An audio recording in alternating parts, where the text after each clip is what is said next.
Will technology... Okay, good morning, everybody. Well, my experience of this induction, okay. So, मुझे training team में 2 साल हो चुके हैं और मुझे इस ऑर्गेनाइजेशन में 4 साल हो चुके हैं। लेकिन ये पूरे 4 साल मैंने अर्बन करिकुलम के साथ बिताए हैं, जहाँ मैंने वही करिकुलम रन किया था, उन्हीं स्टूडेंट्स के साथ डील किया था। उसके बाद जब ट्रेनिंग टीम में काम करने की बारी आई, तो वहाँ पर भी जो मैंने इंडक्शंस कंडक्ट करी, ट्रेनिंग्स कंडक्ट करी, जो भी काम किया, मॉड्यूल्स बनाए, जो भी चीज़ें करी, जो भी रिसर्च डेवलपमेंट जो भी था, वो सब कुछ अर्बन करिकुलम में किया। 2-3 महीने पहले जब मैं अपना पिछला अर्बन इंडक्शन ले रही थी, चीज़ें बहुत कन्वेंशनल होने लग गई ना, चीज़ें ऐसी होने लग गई कि अरे इसमें क्या बड़ी बात है, ये तो कर ही लेंगे। वो वाला फेज़ आ गया ना, कंफर्ट जोन आ गया मेरे काम में, और मुझे धीरे-धीरे ये लगने लग गया कि चलो अब ठीक है, अब तुम्हें ट्रेनिंग्स के बारे में सब कुछ पता है एंड अब कुछ और सोचो, यू नो, अब थोड़ा और आगे बढ़ने की सोचो, या तो यहीं या तो कहीं और। तो जब मैं ये सब सोच रही थी, उसी वक़्त मुझे ये ऑफ़र आया कि are you interested in rural induction? मेरा पहला रिएक्शन तो ये था, हाँ, सही है, सही है, सही है, करना है। क्योंकि ऑफ़ कोर्स एक नया एक्सपीरियंस है, एक बहुत बहुत अलग चीज़ है, बहुत नई चीज़ है। फिर मुझे लगा कि इतना अलग भी क्या ही होगा? अर्बन हो या रूरल, चाहिए तो हमें फैसिलिटेटर ही, और हर फैसिलिटेटर के अंदर स्किल्स तो हमें सेम ही चाहिए। करिकुलम तो हमारा हर रोज़ ही बदलता रहता है। तो एक बदले हुए करिकुलम को पढ़ाना और एक फैसिलिटेटर बनाना, इसमें क्या बड़ी बात है? ठीक है, कर लेते हैं। फिर उन्होंने कहा ठीक है, जाओ 15-20 दिन थोड़ा वहाँ सब कुछ ऑब्ज़र्व करो, देखो, चीज़ें समझो। तो मैं यहाँ आ गई, मैं यहाँ आई 28 अक्टूबर को, और मैं यहाँ आई, मैंने चीज़ें देखी, धीरे-धीरे मैं दूसरे इंडक्शंस में मैंने चीज़ें देखी, समझी, एंड मुझे एक आइडिया हो गया कि ठीक है यार, रूरल में भी अर्बन जैसा ही ऑलमोस्ट बैच आता है, क्योंकि जो बैच मैं ऑब्ज़र्व कर रही थी, वहाँ बहुत सारे एफए ग्रेजुएट्स थे एंड और भी मतलब काफ़ी ऐसे स्टूडेंट्स थे जो दूसरे एजुकेशनल बैकग्राउंड से आते थे, टीचिंग बैकग्राउंड से आते थे, जिसकी वजह से चीज़ें बहुत बहुत स्मूथ थी। तो मुझे लगा ठीक है, बिग डील। उसके बाद फाइनली मेरा इंडक्शन स्टार्ट हुआ आप लोगों के साथ। लिस्ट आई, लिस्ट रीड करी। मैं जनरली जब लिस्ट आती है, मैं उसमें लोगों का पुराना जॉब प्रोफाइल, एजुकेशन, एज, ये सब चीज़ें देखती हूँ, जस्ट टू अंडरस्टैंड कि कौन कितना एक्सपीरियंस्ड है, यू नो, किसको किसके साथ कैसे डील करना पड़ेगा, बिकॉज़ ऑफ कोर्स आपका एक्सपीरियंस, आपकी एज आपको एक तरीके का इंसान बना देती है। एंड मैंने नोटिस करा कि चलो ठीक है, काफ़ी एक्सपीरियंस्ड लोग आ रहे हैं, तो मुझे प्रोफेशनलिज्म पे तो ज़्यादा काम करने नहीं पड़ेगा, क्योंकि सब लोग मोस्टली किसी न किसी प्रोफेशनल बैकग्राउंड से आ रहे हैं, तो ठीक है, बढ़िया है। एंड सब लोग एक मैच्योर्ड एज पर भी हैं, मोस्टली सब 25 के अराउंड हैं, तो ठीक है, मुझे इतना बहुत ज़्यादा इनके बिहेवियर पर भी काम नहीं करना पड़ेगा, बहुत कैजुअल बिहेवियर नहीं होगा। And then my induction started. मेरे लिए पहले 2 दिन समझना ही बड़ा मुश्किल था, क्योंकि टू बी ऑनेस्ट आप सभी लोग बहुत स्वीट हैं, बहुत इनोसेंट हैं, एंड टू बी ऑनेस्ट मैंने एक साथ इतने इनोसेंट लोग कभी नहीं देखे। मैं सच में वापस जाके सबको कहती थी कि यार ये लोग कितने सीधे हैं, कितने इनोसेंट हैं, and that's a quality about all of you. आप सब लोग बहुत सच्चे हैं, नो, दिल से बहुत सच्चे हैं। मेरे अंदर कभी हिम्मत ही नहीं हुई कि मैं किसी चीज़ को लेकर के आप लोग को डाँट भी पाऊँ। तो मुझे ऐसा लगता था कि यार कैसे कैसे कोई डाँट सकता है इन लोगों को? एंड ऐसा नहीं कि कोई 1 या 2 ऐसे हो, आप सभी लोग ऐसे हैं। बहुत डाइवर्स है, सबका अपना-अपना एक एक अलग कलर है। जैसे अमित है, अमित बहुत फन लविंग है, अमित को हर चीज़ में मस्ती चाहिए, वो हमेशा हँसते-मुस्कुराते रहेंगे, खुश रहेंगे और अपने आस-पास सबको खुश रखेंगे, राइट? है ना? सबको एकदम अगर वो कहीं बैठे हैं, वो बिल्कुल नहीं चाहेंगे कि कोई अपसेट हो। बट देन फिर अवधेश हैं, जो हर चीज़ को बहुत बारीकी से देखते हैं, बहुत सीरियसली देखते हैं, बहुत सीरियसली हर चीज़ को समझने की कोशिश करते हैं। Then I had people like Abhinandan, Jitendra, Miraj, मसीउज़्ज़मा, Farid, जो बहुत बहुत यंग लोग हैं, जो एकदम नए-नए अभी जॉब फील्ड में उतरने जा रहे हैं, जिन्होंने अभी-अभी सोचा है कि हाँ, लाइफ में कुछ करते हैं। तो ये प्रोफ़ेशनलिज़्म को समझ रहे हैं, सीख रहे हैं। थोड़ा वो कॉलेज वाले फ़ेज़ से निकल के जॉब वाले फ़ेज़ में जा रहे हैं। Then we have people like Nitish and Krishna, जिनके अंदर sorry, Nitish and Neeraj, not Krishna, sorry. Nitish and Neeraj, जिनके अंदर बहुत नॉलेज है, जिनके लाइफ में बहुत बड़े एम्बिशंस हैं, बहुत अच्छे गोल्स हैं, बहुत क्लियर गोल्स हैं, लेकिन उसके साथ ही वो बहुत डाउन टू अर्थ है, बहुत ही ग्राउंडेड हैं। कभी भी उस चीज़ को वो किसी के ऊपर ऐसे वो नहीं करते कि अरे I have done this, I have done that, मुझे तो ये पता है, वो पता है, कभी भी नहीं। हमेशा सबकी बात सुनते हैं एंड बहुत ही ग्राउंडेड रहते हैं। Then there are people like Munna, Gulshan, जिनका अपना एक वर्क बैकग्राउंड था, जो अपने किसी काम में बहुत सालों से बहुत अच्छे थे। लेकिन फिर जब वो यहाँ आए और उनसे ऐसा बोला गया कि नहीं, आप ये तो करना ही नहीं है, यही करना है।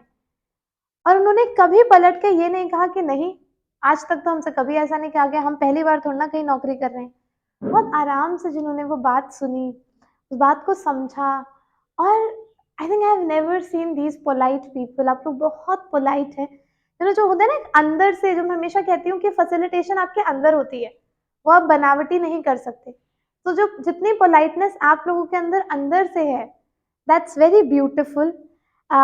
We have very experienced people like Sanjeet and Dilip, जो जो अपने काम में बहुत अच्छे हैं, जिनका एक एक तरीका है अपने आप को प्रेज़ेंट करने का, बात करने का, लेकिन again equally down to earth, equally helpful to everybody, सबको बहुत समझते हैं, बहुत अच्छे से उनके साथ रहते हैं।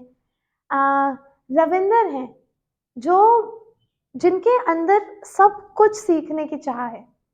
रविंद्र को आप जो सिखाएँगे वो सब सीख लेंगे, क्योंकि वो सीखना चाहते हैं। उन्हें अपनी लाइफ में बहुत कुछ सीखना है, एंड अगेन उनके अंदर भी इतना ज्ञान है, उनको इतनी नॉलेज है चीज़ों की, कि आप बस उन्हें बैठ के सुन सकते हैं बहुत देर तक, राइट? लेकिन फिर भी वो एकदम सबके साथ एकदम आराम से रहते हैं, कोशिश करते हैं कि सब ज़्यादा स्ट्रेस में ना आएँ, सब आराम से हो, चीज़ें अच्छे से हों, एंड आई डोंट थिंक कभी किसी को जान के कभी ट्रबल नहीं करते हैं, which is a very beautiful thing. Then we have Krishna, who is a very emotional person, जो दिल से बहुत सॉफ्ट हैं और लोगों से जुड़ना चाहते हैं। वो जो चीज़ करते हैं वो सच में करना चाहते हैं। वो अपने आप को कहीं न कहीं अपने काम में ढूँढ लेते हैं, जो आई थिंक उन्हें जो भी आप काम करें, उसमें आपको वो बहुत अच्छा बनाएगी। आई वाज़ वेरी सरप्राइज़्ड जब कृष्णा ने बताया कि वो ये फूड क्या बोलते हैं उसको, एक्सपेरिमेंट वगैरह में हैं। हाँ, मशरूम्स की जो खेती करते हैं उसमें नई-नई वो चीज़ें करने में हैं, which was so surprising, and I think ऐसे आप सभी के बारे में ऐसी बहुत सारी चीज़ें हैं। जैसे जब मुझे दीपक के बारे में पता चला था कि वो वेब डिज़ाइनर और वेब डेवलपर हैं, आई वाज़ वेरी सरप्राइज़्ड, क्योंकि आई थिंक अगर मुझे इस पूरी जर्नी में किसी ने बहुत इंस्पायर किया है, या मुझे किसी को देख कर के बहुत खुशी होती है, तो वो है दीपक। क्योंकि यू नो अ, मुझे दीपक को देख के कहीं न कहीं 25-26 साल पहले मेरे पिताजी कैसे रहे होंगे, मुझे वो याद आता है, क्योंकि मेरे पापा बहुत टैलेंटेड थे, बट वो भी इसी तरीके से एक बहुत छोटे से गाँव से एक बहुत छोटी-सी जगह से आए थे। तो जब वो शहर में आए थे, उनके साथ बहुत सारी ऐसी चीज़ें हुई थी, जो नहीं होनी चाहिए थी। लेकिन उन्होंने कभी हार नहीं मानी, और आज वो उस मुकाम पर हैं कि सब लोग आकर के उन्हें पूछते हैं। तो दीपक, आपके अंदर बहुत काबिलियत है, आपका दिल बहुत साफ़ है, आपकी नीयत बहुत साफ़ है, जो जीवन में बहुत ज़रूरी है। आज के वक़्त में अपना दिल और अपनी नीयत साफ़ रखना बहुत मुश्किल है लोगों के लिए, बहुत मुश्किल, और आपके अंदर वो दोनों है। आप जिस चीज़ को मानते हैं, उसे पूरे तरीके से मानते हैं, जो कि एक बहुत अच्छी चीज़ है। आई एम सो श्योर, ये मैं सिर्फ़ इसलिए नहीं कह रही कि मैं यहाँ खड़ी हूँ या मैं आपकी ट्रेनर हूँ। एज़ अ पर्सन मुझे पूरा भरोसा है, आप ज़िंदगी में जहाँ भी जाएँगे ना, अपनी फील्ड में आप इतनी सक्सेस हासिल करेंगे, सिर्फ अपने ऊपर भरोसा रखिए, सिर्फ अपने ऊपर भरोसा। और आप बहुत टैलेंटेड है, बहुत ही ज्यादा, आपका दिमाग बहुत शार्प है दीपक। बस दिल मजबूत रखिए, अपने ऊपर भरोसा रखिए, आप बहुत कुछ कर सकते हैं। आई थिंक मैं जब भी दीपक के बारे में किसी से बात करती थी या दीपक के बारे में सोचती थी, मुझे हमेशा ये लगता था कि आज के टाइम में सच में ऐसे लोग होते हैं। मतलब दीपक बहुत ही ज्यादा एक वो होता है ना कि आपको ऐसा लगता है कि धरती पर अच्छाई अभी है। तो दीपक को देख के आपको वो रियलाइज होता है कि हाँ है। तो मैंने दीपक को पहली बार देखा था, मुझे ऐसा लगा था कि अरे यार, तो आपको सच में इंडक्शन में आना है। एंड जब मुझे बाद में पता चला था कि ये वेब डेवलपर है एंड ऑल ऑफ दैट, मुझे ऐसा लगा था कि यही कीजिए आप क्यों, बिकॉज ये बहुत अलग लाइन है। निखिल जनरली बहुत कम बोलते हैं, इन्हें बहुत शांत रहते हैं, लेकिन मैंने निखिल से ज्यादा समझ के पढ़ने वाला कोई नहीं देखा। लोग एक बार मजबूरी में फोर्स से, इस रीजन से उस रीजन से पढ़ लेते हैं। निखिल को जब तक किसी चीज से के लिए आप कन्विंस नहीं करेंगे, जब तक निखिल अंदर से कन्विंस नहीं हो जाते कि हाँ ये जरूरी है, वो नहीं करते। एंड एक बार निखिल कन्विंस हो गए, फिर वो सबको कन्विंस कर सकते हैं, क्योंकि वो अंदर से कन्विंस होते हैं। तो ये एक बहुत अच्छी क्वालिटी है निखिल आपके बारे में। आप बहुत, यू आर शार्प, आप बहुत शार्प हैं, आपको चीजें समझ में आती हैं, लेकिन आप उसे एक बार में ले नहीं लेते। आई थिंक वो एक लाइफ का एक्सपीरियंस है आपके अंदर। Anuj is a very different personality. सच में मैंने अनुज जैसे लोग बहुत कम देखे हैं, तो इतने शांत होते हैं, इतने इतने सरल होते हैं। एंड आप जो भी कहें अनुज से, अनुज हमेशा एक मुस्कुराहट के साथ उसे एक्सेप्ट करते हैं एंड उस पर काम भी करते हैं। So that's a beautiful thing. इतनी सच्ची मुस्कान बहुत कम देखने को मिलती है। सबकी स्माइल बहुत सच्ची है, बहुत अच्छी है। सरफराज, आप बहुत शार्प हैं, आपके अंदर बहुत नॉलेज है, आ, आपके अंदर किताबों का और चीज़ों का बहुत ज्ञान है। थोड़ा सा लोगों का ज्ञान लेकर के आइए, आपको बस पीपल इंटरेक्शन समझना है, वरना आपके अंदर किताबों का, आपके अंदर चीज़ों का, सिचुएशंस का बहुत ज्ञान है। आप बहुत ज्ञानी व्यक्ति हैं, और आप चीज़ों को समझते भी हैं, लेकिन लोगों को समझना अभी थोड़ा सा रहता है। बट आई एम श्योर आप वो कर लेंगे, क्योंकि आप जो करना चाहते हैं आप वो कर लेते हैं। ठीक है, ये बस ये है कि थोड़ी सी एक चाहत की कमी रहती है लोगों को समझने की। Jitendra is different, you know. वो पूरे 21 लोगों की क्लास में जो सबसे अलग से अगर कोई चमक जाए, जो अगर कोई मुझे कहे कि अरे तनुजा तुम्हारे पूरे इंडक्शन में एक बड़ा अलग सा इंसान है, मैं 1 मिनट में समझ जाऊं वो जितेंद्र की बात कर रहे हैं। क्योंकि जितेंद्र, यू नो, वो होता है ना, एक एक आपके अंदर एक छोटे शहर की, एक गांव की मासूमियत है, वहाँ के बेसिक कल्चर्स हैं, लेकिन फिर आपके अंदर थोड़ी थोड़ी वो शहर वाली शैतानी भी है। तो जितेंद्र वो है। जितेंद्र का दिल बहुत साफ है, और जितेंद्र आप ना बेसिक लेवल पर आप बहुत सच्चे और बहुत ही वो होता है ना एक बड़ा ही मासूम सा इंसान, आप वो हैं। लेकिन कहीं ना कहीं आपको भी पता है कि वो रह करके तो आप सब कुछ नहीं पा सकते, क्योंकि आपके सपने बहुत बड़े हैं। इसलिए आप दुनिया में जो चल रहा है सब कुछ अपने साथ लेकर के आगे बढ़ने की कोशिश करते हैं कि ठीक है ये भी हम कर लेंगे, वो भी हम कर लेंगे, एंड आई एम श्योर आप वो सब कर लेंगे, क्योंकि आपके एम्बिशंस बहुत क्लियर है। एंड ट्रस्ट मी, लाइफ में ना हार्ड फेजेस देखने का भी एक टाइम होता है, उसकी भी एक लिमिट होती है। जैसे मैंने आपको कल भी कहा था, हो गया है अब, trust me, it's done now. अभी एक पॉइंट के बाद चीजें अच्छी होने लगती हैं, और फिर वो सिर्फ अच्छी होती हैं। ऋतु एंड ऋतु का जो डिटर्मिनेशन है, वो वो अपने आप में एक इंस्पिरेशन है। ऋतु एक बहुत बड़ी इंस्पिरेशन है जो आई एम श्योर एक दिन आगे और बहुत सारी लड़कियों को इंस्पायर करेंगी। जिस ऋतु बहुत समझदार है, मतलब आई डोंट रिमेम्बर कि मैं ऋतु की एज की थी तो क्या मैं इतनी समझदार थी, मैं फॉर श्योर नहीं थी। बट ऋतु को हर चीज की समझ है, उन्हें पता है कब कहाँ क्या बोलना है क्या नहीं बोलना है, कैसे बिहेव करना है। तो उन चीजों को लेकर ऋतु बहुत समझदार है। और वो दिखता है, यू नो, कैसे जब वो हमेशा कहती हैं कि मेरे पापा को मुझ पर बहुत ट्रस्ट है, वो मेरे मुझसे कुछ चीज़ें चाहते हैं, तो वो सिर्फ़ वो कहती नहीं है, वो उसको जानती हैं, समझती हैं। एंड आप जिस तरीके से अपनी लाइफ़ बदलना चाहती हैं, जो एक नया फ़ेज़ आप अपनी लाइफ़ को देना चाहती हैं, आप वो ज़रूर देंगी। That's for sure. Okay. Prerna, you are amazing. आपके अंदर एक बैलेंस है। एंड एक चीज़ जो मुझे आपको लेकर के बहुत अच्छी और बहुत खूबसूरत लगती है, वो है कि आप खुद को प्रायोरिटी देती हैं। आपके लिए आप बहुत ज़रूरी हैं, जो बहुत सारे लोग नहीं कर पाते हैं। अक्सर हम, क्योंकि लोगों को बुरा लगेगा या कोई क्या सोचेगा, इस वजह से हम कई सारी चीज़ें नहीं करते या नहीं बोलते। प्रेरणा वो कभी नहीं करती।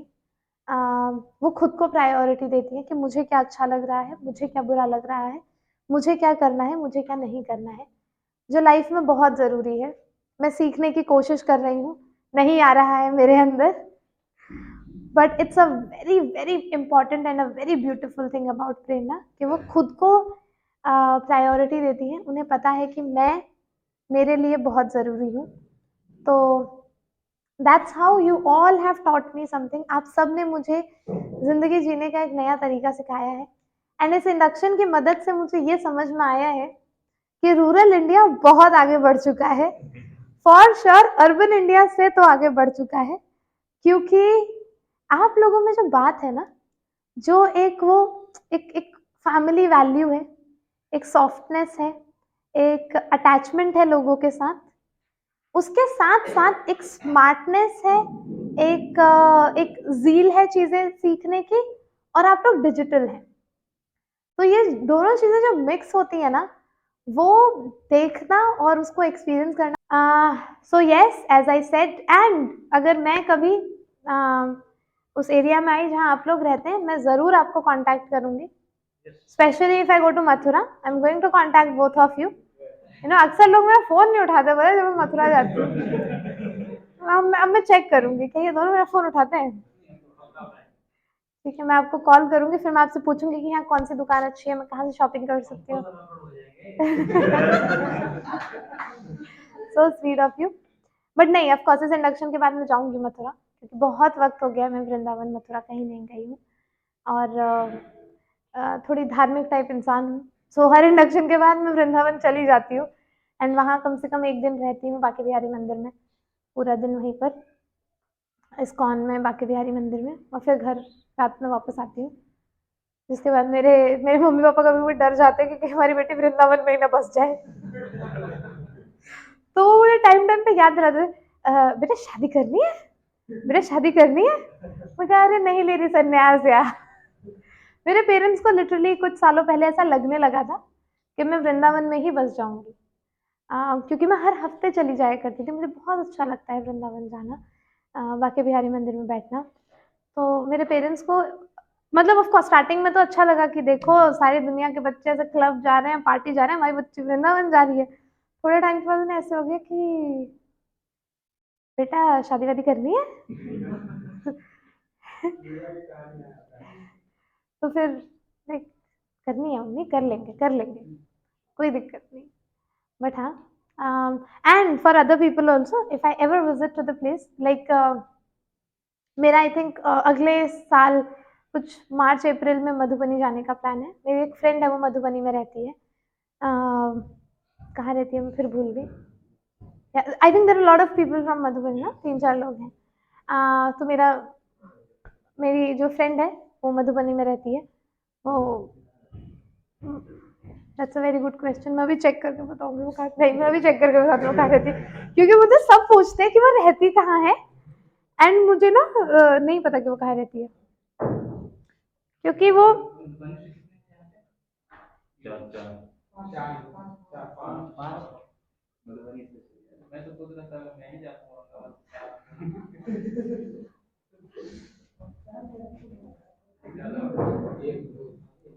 वो रहती है सतलखा। हाँ, पता नहीं कहाँ है। अच्छा, आई डोंट नो।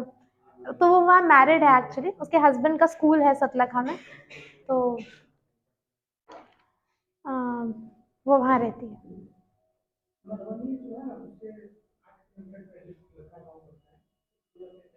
अच्छा, गाँव है पूरा, है ना? हम इसको बोलते रहते हैं, तुम गाँव में शादी करी है तुम्हारी, मानती नहीं है। पटना, पटना तो ऑफ कोर्स लाइक मेरी कुछ ट्रेनिंग्स वगैरह स्केड्यूल है पटना में, तो पटना तो मैं एफईए के काम से ही आऊँगी। थोड़ा एक्सपेंशन प्रोजेक्ट भी है, उसके लिए भी जाना है। नहीं, ट्रेनिंग सेंटर नहीं बन रहा है। थोड़ा एक एक रिकनेक्ट होता है, अर्बन का ना एक रिकनेक्ट होता है, जिसमें कई बार ट्रेनर्स को जाकर के उन्हें नई चीज़ों पर ट्रेन करना होता है। सब दो क्या पटना के पास है औरंगाबाद? देखो, बताओ। नहीं, देखिए मेरा एक फ्रेंड है जो औरंगाबाद से है, एंड उसके अगले साल जो है शादी है। अब उसका शुरू से बड़ा मन था कि वो शादी जो है अपने होम टाउन से ही करे, औरंगाबाद से ही करे। तो अगर उसने अपने मन की मानी तो मैं औरंगाबाद जरूर जाऊंगी, क्योंकि अगर मैं नहीं गई तो मुझे लगता नहीं है कि वो शादी वादी करेगा। हाँ, वो एक्चुअली कुछ ज्यादा ही डिपेंडेंट है मुझ पे। वो मेरा बचपन का दोस्त है। वो एक ऐसा इंसान है जो स्कूल जाता था ना, तो अगर उसको किसी ने कुछ बोल दिया वो रोने लग जाएगा, और फिर वो भाग के मेरे पास आएगा, मेरा हाथ पकड़ के फिर स्कूल जाएगा कि तू कहाँ चली जाती है, तू साथ में लेके जाया कर ना मुझे स्कूल। उसका कोई मन नहीं था स्कूल बदलने का, लेकिन क्योंकि मेरे पेरेंट्स ने मुझे दूसरे स्कूल में डालने की सोची, वो अपने पेरेंट्स के पीछे पड़ गया, नहीं मैं उसी स्कूल में जाऊंगा। तो वो काफी डिपेंडेंट है मुझ पे। तो जब फाइनली उसकी शादी वादी की बात हो रही थी, and it's an arrange marriage, तो जब वो होता है ना लड़की देखने गए, तो जब उसके पेरेंट्स ने ऐसे बोला कि हाँ चलो संडे को जाना है वहाँ, तुम मिल लेना, उस कैफे में चलेंगे। मैं फोन कर रही हूँ, संडे को क्या कर रही है? बिजी हूँ, फ्री हो जा यार प्लीज, चल ले, मुझे लड़की देखने जाना है। मैंने कहा हाँ, तेरे लड़की भी मैं ही पसंद करके लेकर के आऊँ, यही काम रह गया मेरी जिंदगी में। फिर उसकी मदर आंटी जो है वो मेरे घर पर आई, चीज लाइक बेटा चलो, तुम्हें पता है। मैंने कहा आंटी, आपको पता है आपकी बहू जो भी आएगी ना मुझे मार देगी वो, ये क्या है? मेरा मार के मेरे पति के पीछे पड़ी रहती है, वो उसको बताओ। तो देखो उसको पहले बता देना, उसका पति मेरे पीछे पड़ा रहता है, ठीक है? हाँ, अभी है ना शादी। वो है औरंगाबाद से। शादी उनकी मतलब दोनों दिल्ली से हैं, बट वो चाहते हैं कि शादी उनकी औरंगाबाद में ही हो। हाँ, अरे ऐसे कैसे, वो घोड़ी पे ना चढ़े मैं ना हूँ। हम वहां गए, सब लोग इंट्रोड्यूस हो रहे, फिर उन्होंने लास्ट में बोला ये कौन? उसको बता मैं कौन। तो बहुत शौक से लेके आए हो ना, अब करो इंट्रोडक्शन।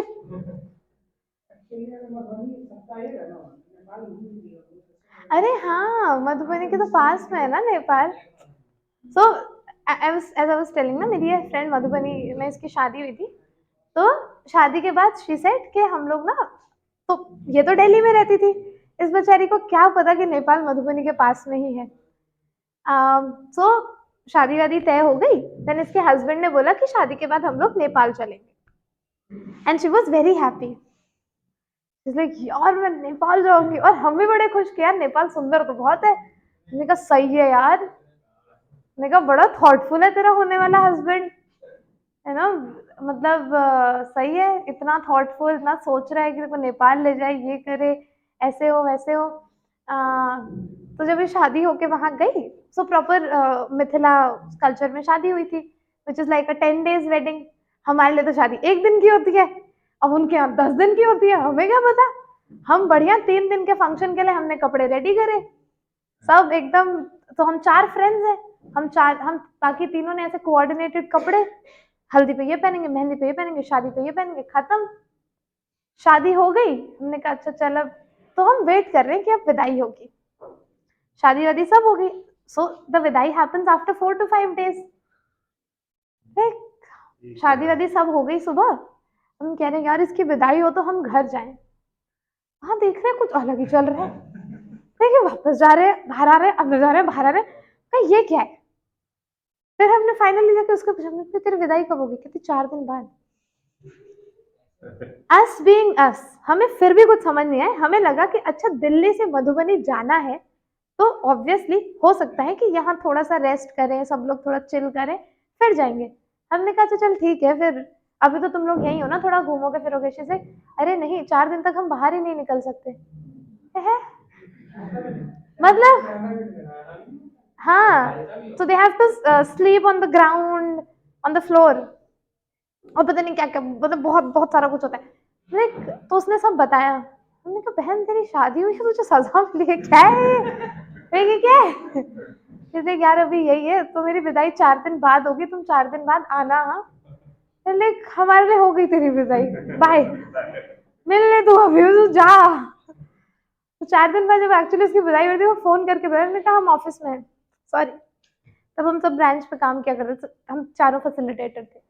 मैंने कहा ब्रांच में बहुत बिजी है, बाय, तुम्हारी शादी बहुत लंबी चल रही है यार, अभी भी तेरी विदाई होगी नहीं होगी पता नहीं, मालूम पड़ा तो फिर वापस आ गई क्या कि 2 दिन बाद होगी। तू तू जा। सो शी रीच्ड देयर, और वहां जाके फिर हमारी ओनली एक्साइटमेंट थी कि एक हफ्ते में तो नेपाल जा रही है। और जब वो वहां पहुंची तो उन्हें 2 दिन में पता लगा कि नेपाल तो ये रहा। नेपाल तो मतलब दिल्ली से गुड़गांव। जैसे फोन करके तो गुस्से में कहती यार मैं नहीं जा रही कोई नेपाल में। बोली क्या बदतमीज है, क्या हो गया यार, नेपाल मतलब दिल्ली से गुड़गांव जितना है नेपाल। हमने कहा कोई नहीं यार, तू दिल्ली से गुड़गांव समझ के चली जा, तो चली जा। क्योंकि हमने उसे लिस्ट दी हुई थी सामान की कि थोड़ा शॉल वॉल ले आई हो। मैंने कहा तू चली जा। पर वो इतना इतना अनॉयड उसको लेकर चले, नेपाल नेपाल करके जान खा रखी थी 2 महीने से मेरी, नेपाल जाएंगे नेपाल जाएंगे। कहाँ है नेपाल, ये रहा नेपाल, ऐसा बॉर्डर क्रॉस करो, ये रहा नेपाल। क्योंकि जब ऐसे हुआ ना कि नेपाल कैसे जा रहे हैं, लाइक फ्लाइट से जा रहे हैं या बस से जा रहे हैं, कैसे जा रहे हैं, तो गाड़ी हम गाड़ी जाएंगे। एंड उसमें भी वो बड़ी सरप्राइज की, अरे यार इतना लंबा ड्राइव गाड़ी से अकेले कैसे।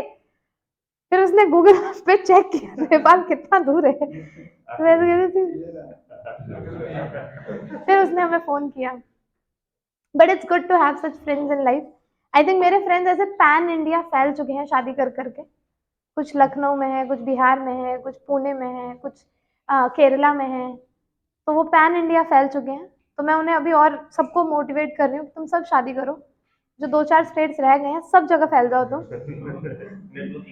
नेटवर्किंग बढ़ाओ, एंड देन जहां जहां तुम हो वहां से अच्छे अच्छे लड़के ढूंढ के मेरे लिए लेकर के आओ, और उस शहर के बारे में भी बताओ मुझे, जो शहर अच्छा लगेगा फिर मैं वहां के लड़कों पे फोकस करूँ। बट नहीं, I think I can not go anywhere. मुझे यहाँ 2 महीने रहने के बाद समझ में आ गया कि मैं दिल्ली में ही रह सकती हूँ। घर से दूर रहना is a difficult task, but again as I said, thanks to this batch कि मुझे ये 2 महीने बहुत मुश्किल नहीं लगे। आप सब लोग बहुत कोऑपरेटिव रहे हैं, बहुत अंडरस्टैंडिंग रहे हैं। Just one advice to everybody, यहाँ काम करें या कहीं और काम करें, यू नो, जहाँ जहाँ पर भी आप काम करें, ऑलवेज रिमेंबर आप सब लोग बहुत टैलेंटेड है, बहुत स्किल्ड है। तो उस चीज को कभी भी किसी भी बात से, किसी भी वजह से अंडर एस्टिमेट मत होने दीजिएगा। अपनी इंटेलिजेंस, अपने प्लान्स पर पूरा भरोसा रखिए, अपनी बात पूरे मजबूती के साथ आगे रखिए। अगर आपको लगता है कि सामने वाला जो बोल रहा है वो गलत है तो गलत है, डजेंट मैटर वो कौन सी डेजिग्नेशन पर है, वो क्या करता है, आपको वो बोलना चाहिए, क्योंकि ये बहुत जरूरी है। आज के टाइम पर जॉब करना आसान नहीं है। One of the biggest reasons कि आधे लोग जॉब नहीं करते हैं वो यही है कि वो बहुत सारी ऐसी चीजें कर रहे होते हैं जो उन्हें नहीं करनी है, जो वो नहीं करना चाहते हैं। मत कीजिए, एंड ट्रस्ट मी, कोई इस रीजन से तो आपको नहीं निकाल सकता लीगली, ओके। बट हाँ, ऑफकोर्स कुछ जगह पर थोड़ा सा पॉलिटिकल माहौल भी होता है। बट एज आई सेड, अपनी काबिलियत पर हमेशा बहुत भरोसा रखिए। जिस तरीके से आपने यहाँ चीज़ें सीखी हैं, जहाँ भी जाएं चीज़ें सीखते रहिए, हर किसी से सीखते रहिए। यहाँ आई होप ये एक बहुत अच्छी चीज़ हम सीख जाते हैं कि सीखने के लिए कोई उम्र नहीं चाहिए, सिखाने वाले के पास कोई डिग्री नहीं चाहिए, आप किसी से भी सीख